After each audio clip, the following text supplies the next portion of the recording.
सभी का मेरे चैनल फिजिक्स जंक्शन अभी में स्वागत है बच्चों। आज हम ह्यूमन आई के पार्ट की बात करेंगे और ह्यूमन आई में जो डिफेक्ट क्रिएट होते हैं उनकी बात करेंगे, और ह्यूमन आई में जो रॉड सेल्स पाई जाती हैं, रॉड सेल्स और जो कोन सेल्स पाई जाती हैं उनका डिस्कशन करने वाले हैं। तो सभी लोग वीडियो के साथ बने रहिएगा, आपके लिए बहुत ही हेल्पफुल होने वाला है ये सेशन। बच्चों सबसे पहले हम एक एक करके इसके पार्ट को समझेंगे। सबसे पहले यहाँ पर दिया गया ऑप्टिक नर्व। ये जो ऑप्टिक नर्व्स आपको दिख रही हैं ये करती क्या है, ये इमेज का मैसेज देती हैं। ये जो इमेज बनता है हमारे रेटिना पर उसका मैसेज हमारे ब्रेन को देती हैं, और हमारा ब्रेन तब रेडी होता है इमेज को देखने के लिए। अब आते हैं हम नेक्स्ट पार्ट को समझते हैं।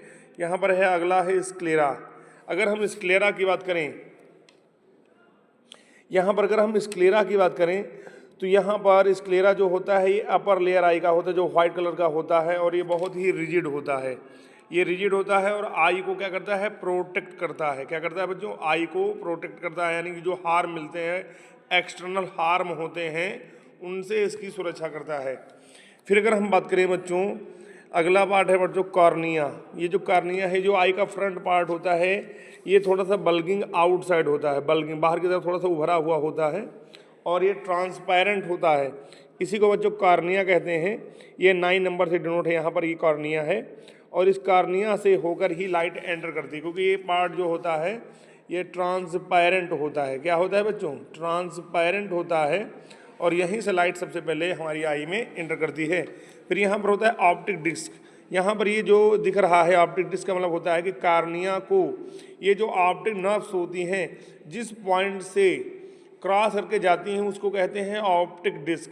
और यहाँ इसे यानी कि इसको हम ब्लैक स्पॉट भी कह सकते हैं, या इसको डार्क स्पॉट भी कहते हैं। ऑप्टिक डिस्क को बच्चों हम डार्क स्पॉट भी कहते हैं। क्या कहते हैं बच्चों, डार्क स्पॉट, डार्क स्पॉट कहते हैं, या ब्लैक स्पॉट कहते हैं, क्योंकि यहाँ पर अंधकार रहता है।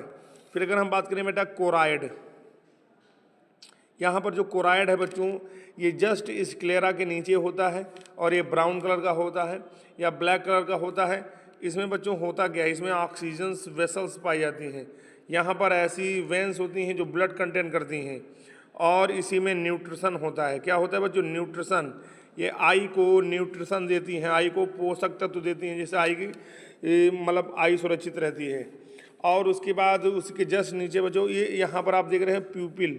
यहाँ पर जो प्यूपिल होता है बच्चों ये है क्या, प्यूपिल बच्चों आइरिस, जो आइरिस होती है, आइरिस क्या है, एक आइरिस एक कलरफुल मेम्ब्रेन होता है, जो एक मस्कुलर मेम्ब्रेन होती है, जो बेटा जस्ट कॉर्निया के बाद पाई जाती है। आप देख रहे हैं कॉर्निया, कॉर्निया के जस्ट बाद हमारा आइरिस होता है। यहाँ पर ये आइरिस है, तो कॉर्निया के जस्ट बाद बच्चों आइरिस होता है, और आइरिस होने के बाद आइरिस में ही एक होल पाया जाता है जिसे हम प्यूपिल कहते हैं। और प्यूपिल क्या कहता है कि जो लाइट एंटर कर रही है कॉर्निया से उसकी क्वांटिटी को कंट्रोल करता है कि कितनी लाइट जाएगी कितनी लाइट नहीं जाएगी। उसके बाद बच्चों हम बात करते हैं फोविया सेंट्रलिस। फोविया सेंट्रलिस जो होता है बच्चों वो क्या होता है, वो होता है एक बच्चों येलो स्पॉट होता है। इसे भी बच्चों क्या कहते हैं, हम येलो स्पॉट कहते हैं। इसी को बच्चों क्या कहता है, येलो स्पॉट। और इस येलो स्पॉट पे जो इमेज बनता है वो बहुत ही क्लियर बनता है, क्योंकि फोविया सेंट्रलिस जो होता है बच्चों ये कहाँ पाया जाता है, हमारे रेटिना पर ही पाया जाता है। अगर हम बात करें एक्वस बॉडी, एक्वस बॉडी जो होती है आप देख रहे हैं यहाँ पर कॉर्निया है और आई लेंस है। ये आई लेंस जो होता है ये ट्रांसपेरेंट टिश्यू का बना होता है, और ये सस्पेंसरी लिगामेंट पे टिका होता है। तो यानी कि ये जो हमारा आई लेंस है और ये जो कॉर्निया है इसके बीच जो हमारा स्पेस दिख रहा है इसे कहते हैं एक्वस चैम्बर।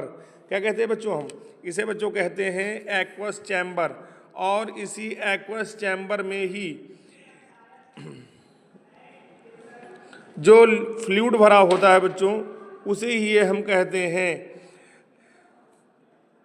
एक्वस ह्यूमर कहते हैं, इसी को एक्वस बॉडी कहते हैं। फिर है विट्रस बॉडी, यानी कि यहाँ पर आप देख रहे हैं यहाँ पर रेटिना है और यहाँ पर आई लेंस, उसके बीच जो स्पेस होता है उसे कहते हैं विट्रस चैम्बर, और इसी में जो लिक्विड भरा होता है उसे कहते हैं विट्रस बॉडी।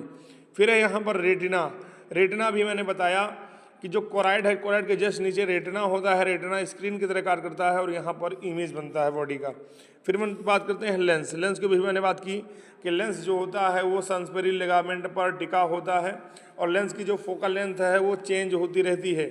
जब प्रेशर बढ़ेगा तो लेंस की फोकल लेंथ कम हो जाएगी, जब प्रेशर कम होगा तो लेंस की फोकल लेंथ ज़्यादा हो जाएगी। इस तरह से वैरी करता रहता है। अब बच्चों हम आते हैं नेक्स्ट PDF पर। यहाँ पर बच्चों हम बात करने वाले हैं, सबसे पहले डिफेक्ट की बात करने वाले हैं। तो यहाँ पर हम डिफेक्ट की बात कर लेंगे कि यहाँ पर डिफेक्ट कौन सा होगा। यहाँ पर सबसे पहले हम मायोपिया की बात करने वाले हैं। किसकी बात करने वाले हैं? मायोपिया की। मायोपिया में होता क्या है कि जो पर्सन होता है उसे पास की चीज़ें यानी नियर ऑब्जेक्ट तो अच्छे से दिखाई पड़ती हैं, लेकिन far object can not see clearly, तब ऐसा होता है। तो इस मायोपिया के डिफेक्ट को वो दूर करने के लिए हमें अपने चश्मे में एक एप्रोप्रिएट फोकल लेंथ के हमें कॉनकेव लेंस का यूज़ करना पड़ता है। किसका यूज़ करना पड़ता है? कॉनकेव लेंस का यूज़ करना पड़ता है। और इस तरह से जो हमारा इमेज होता है वो रेटिना पर बनता है। अगर हमारी आई जो मायोपिक आई है उसका जो इमेज होगा वो रेटिना के जस्ट पहले बन जाता है, इसीलिए हमें इमेज क्लियर नहीं दिखाई पड़ता। लेकिन जब हम चश्मे में कॉनकेव लेंस यूज़ कर लेते हैं तो उसका इमेज जस्ट रेटिना पर चला जाता है और इस तरह से बच्चों हमें इमेज क्लियर दिखाई पड़ता है। तो उम्मीद करते हैं कि मायोपिया आपको समझ में आया होगा कि मायोपिया में हमें दूर की चीज़ें देखने में समस्या आती है। फिर हम बात करते हैं हाइपरमेट्रोपिया की। हाइपरमेट्रोपिया को बच्चों हम फार साइटेडनेस कहते हैं। क्या कहते हैं बच्चों? हम फार साइटेडनेस कहते हैं। और इस फार साइटेडनेस का दूसरा नाम हाइपरमेट्रोपिया, हाइप्रोपिया, लॉन्ग साइटेडनेस है ना। तो इस तरह से इसका नाम होता है बच्चों। तो यहाँ पर बच्चों होता क्या है, यहाँ पर जब कोई भी हमारी आई हाइपरमेट्रोपिया से सफ़र कर रही होती है उस समय ऑब्जेक्ट का जो इमेज होता है वो रेटिना के पीछे बनता है। और इस प्रॉब्लम में हमें जो नियरली ऑब्जेक्ट्स होती हैं उनको देखने में समस्या होती है।